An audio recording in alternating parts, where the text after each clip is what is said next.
Hey guys, I'm holding the new Obi-Wan Kenobi Legacy Lightsaber from Star Wars Galaxy's Edge. Could this be the best Legacy lightsaber they've made? Does it have a rechargeable battery? Did they manage to make unique sounds for this saber? And there's one little part of the saber I think they forgot to paint. So come hang out with me guys, don't go anywhere.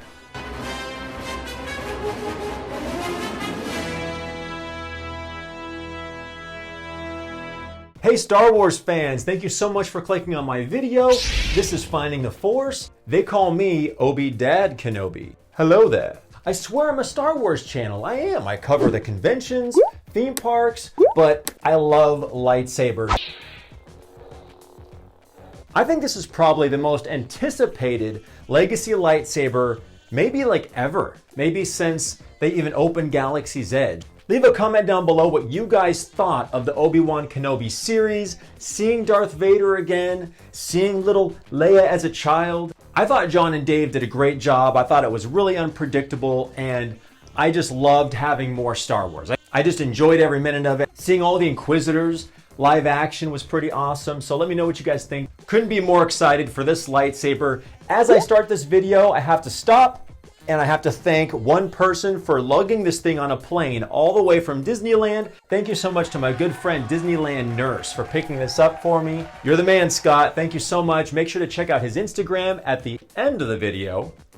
But this came directly from Disneyland. I heard it hasn't been released at Disney World yet, and it's only in this box set right now. Boom! Hey, there it is. Finally released it just a few days ago. This is modeled after the TV series, not episode 3, not episode 4. So let's just jump right in and show you guys what comes in this box set. Comes with a blade, 32 inches, fits in the box. Great average length. Stop it, Obi-Dan. In case you guys missed it, I reviewed the box set of the Mace Windu, and I am very suspect that they actually improved slightly the LED brightness and coloring to these new blades. And fun fact, the newer blades do not have numbers under the larger notch. All the other blades have numbers, all the Parks blades. And I think it gave me a more richer, darker color purple over the pink from that Mace Windu video. I'll put that link down in the description. But this medium length blade is also going to reduce wiggle, and it's a great just average length for people of all sizes. Came with this belt clip, cover tech, does not have the metal clip that slides underneath it, so you can't hook any of the lightsabers that have the D-rings onto it. This is specific to only the cover tech wheel sabers. The box set includes a stand, all plastic. Kind of neat that there's an upright angle to the saber. A lot of lightsaber stands have it laying on its side on like a horizontal angle, but it's all plastic. It's a stand. It's a nice stand. It even comes with a little spongy pad so that it won't ding up or scuff up your saber or something. This probably won't turn any heads, but again, it's just a stand to put on your desk and to kind of get you going. If this is your first lightsaber, and that's what this box set really is great for. Any of you who haven't purchased a Galaxy's Edge lightsaber and it's your first one, you've got the stand, you got the belt clip, you got the blade, and of course, the Obi-Wan Kenobi lightsaber. Ooh! But first impressions, this thing looks awesome. This saber looks fantastic. They did a great job. And just so you guys know, hit the subscribe button you don't want to miss. I have purchased and I'm having installed a replica Obi-Wan Kenobi lightsaber. Scrap that works. Check out his Instagram also at the end of the video. He's installing that for me, so I'm really curious to compare it to this. And of course, this is a little bit bigger, but not too much, actually. This is a really great saber for it's got all the details. The grenade grip section, the side buttons, the activation switch, even the dark copper thin upper neck. It really captures all of the really specific, unique characteristics. I love the design of this lightsaber because it's so interesting. There's something from the emitter down to the pommel. And what makes it a first for Galaxy's Edge is that this is really weathered. Like really. When you think about it, all the other sabers look like they're brand new, pristine. Both the upper and lower grips have been kind of roughed up. And of course you can see the emitter and the neck have this really cool aged look to it. The pommel is super bright silver, and so is the the middle cuff. but that's okay. You know, you could probably take just a little light sandpaper and brush it up if you wanted to, leave it the way it is. I think it was very lightly roughed up. If you take a look at the snapshot from the TV series, it's like lightly roughed, but this, I think they nailed it. It's spot on to what Obi-Wan uses in the series. Now, one part of the saber they kinda, I think, forgot to paint is right dead center down the emitter is like a really bright, fresh, machined kind of aluminum silver that could probably be easily just fixed up if you got just the right paint. I'll have to ask my buddy TJ, Scrap That Works, what kind of paint you could put in there, just like, and then it'd be like, it just looked totally fine. Although, you know, don't ever look down the barrel of your lightsaber. They got all the small little divot holes on the upper emitter. And also, to answer that question I was wondering earlier, if we screw off the pommel cap, the battery pack is not rechargeable. Not sure how you guys feel about that. There's pros and cons to having a rechargeable battery pack, but it is neat that they had this bright chromy silver part to the battery pack. No detail was overlooked. I love that this is definitely like the other thin neck sabers, the Leia and the Luke. It's very lightweight. I could see myself wearing this around the park. And I love that you could kind of set it down and not worry so much because it's weathered. I wouldn't be so worried about dinging it on a rock or something like that if this upper emitter got dented or scratched or dinged, but it still would fit into the overall design look of the saber. This is so much cooler than the Leia saber I just reviewed recently. Whole saber, the Leia looks beautiful, but where they like laser etched a trash can into the side of the saber. Thank you, Disney, for making it a sticker. I just peeled the trash can off. However, they did laser down here on the pommel section like CE with some kind of a serial number in it. That is laser etched, but almost impossible to see. And if you were to display this, you'd probably want to lay it on this side so you can see the really cool buttons. Hey, are you ready? Let's see if Disney managed to make another saber with its own unique sound effects. And here is the upper, upper section of the saber. So, okay. I was thinking about it, you guys. Out of like a month, let's say, how much of that time is your saber going to be on display and how much of it is going to be in your hand enjoying it?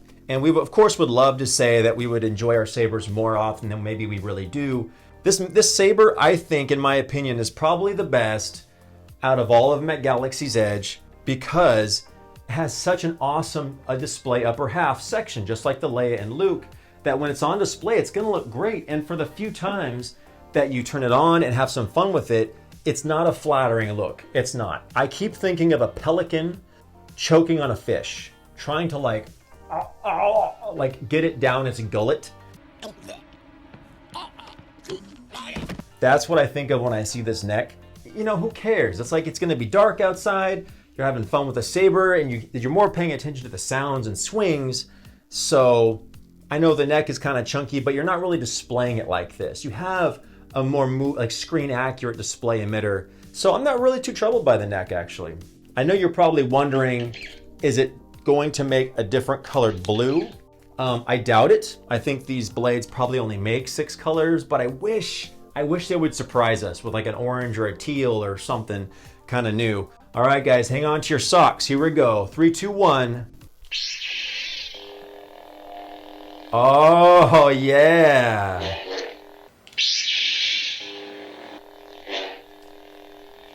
So cool, you guys.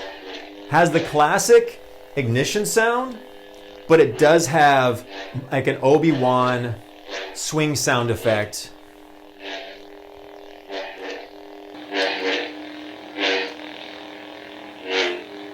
It's a little metallic, not too much. Let's check out the clashes.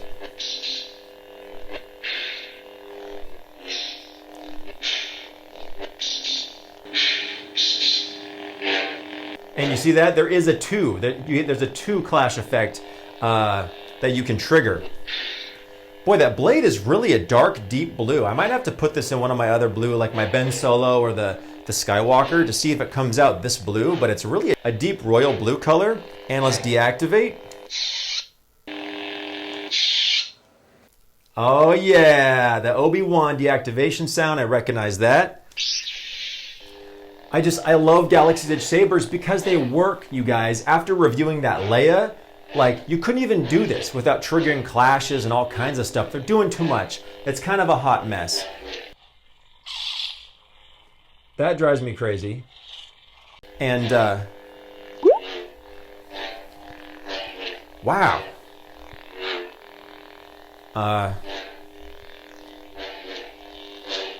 Great sensitivity, guys. This is not a smooth swing. Don't get me wrong.